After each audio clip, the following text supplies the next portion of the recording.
years in Girl Scout. It's been a great ride. And I hope I'm not going to bore you about it, and I hope you can hear me. In 1931, I was 10 years old. Now you know how old I am. Or thereabout. I joined a movement called the Girl Scouts. We practiced everything a girl should learn to be prepared and daily do a good turn. Our promise was special, and we learned to obey the Girl Scout laws. It was laws then, I'm sorry it's changed. Our founder, Juliet Lowe, was a visitor in England, where Boy Scouting began by Sir Robert Baden-Powell. He trained young men with skills to become soldiers, and as he had hoped, the girls desired to follow. They did not wish to be imitators of the Boy Scouts, but wanted to have a line of their own. On March 12, 1912, Juliet Lowe had the first meeting with 12 girls, and Girl Scouting began at home. The adult leader of the troop was called the captain. Her assistants were lieutenants. We practiced skills to prepare for everyday living: gardening, home economics, signaling, first aid, and how to explore. There was emergency preparedness, sports, camping, and nature lore. After high school graduation, college was my inspiration. The church I was attending needed a Girl Scout leader, and here was my opportunity and goal to share my skills and help other girls understand the wonderful ideals of Girl Scouting.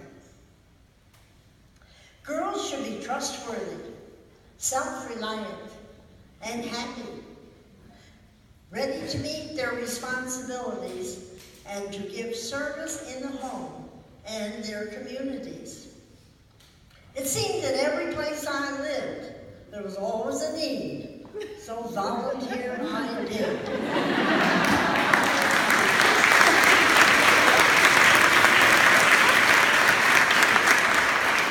Then one day, a new adventure came my way. An opening on the staff. Camping was my thing. Years of day camp and resident camp as counselor of crafts. I accepted the staff position and returned each summer to Camp Moseywood as camp director.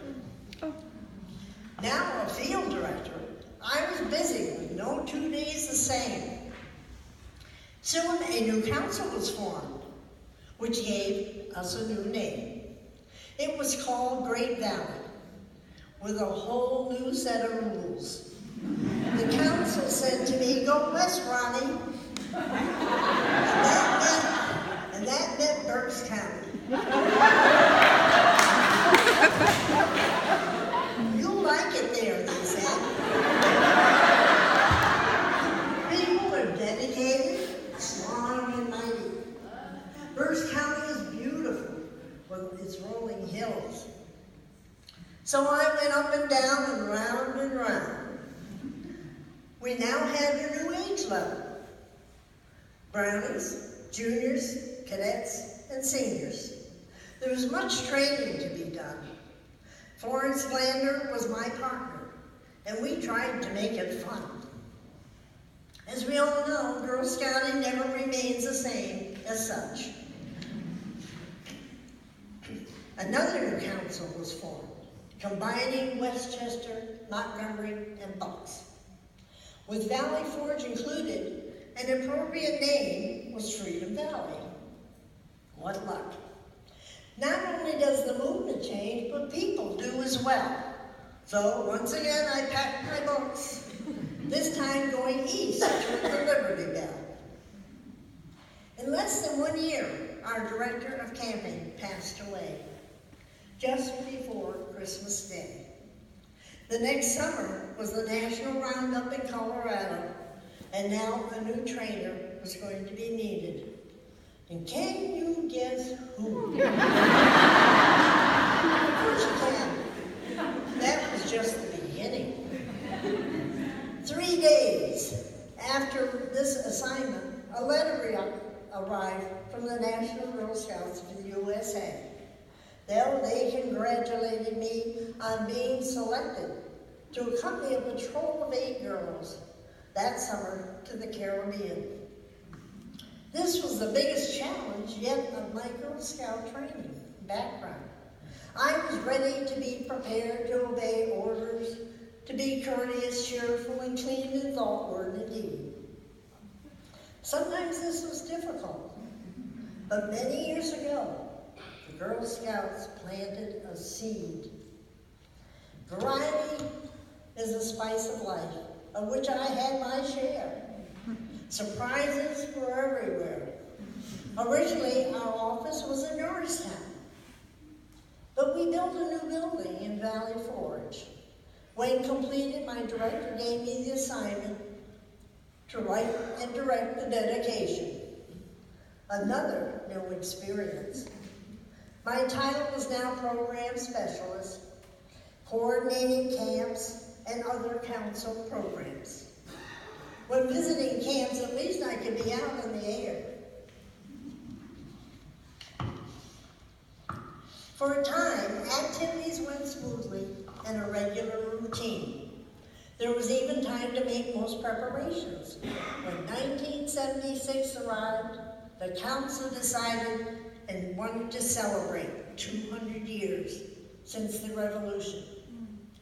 The decision was made to have an international encampment, inviting girls from around the world.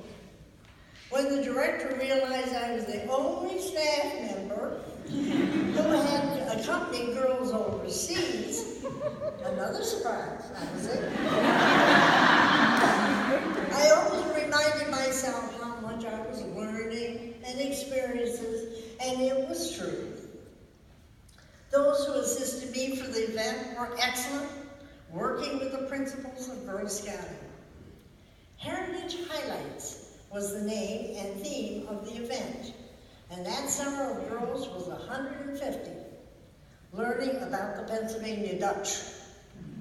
When the Revolutionary War of 1976 was over and sort of settled down a bit, appeared the time had come to find a good rocking chair and just sit. Volunteer opportunities still appear, which keeps me on my toes. Our new alumni groups are jumping, heaven knows. After all, 85 is just a number. All right.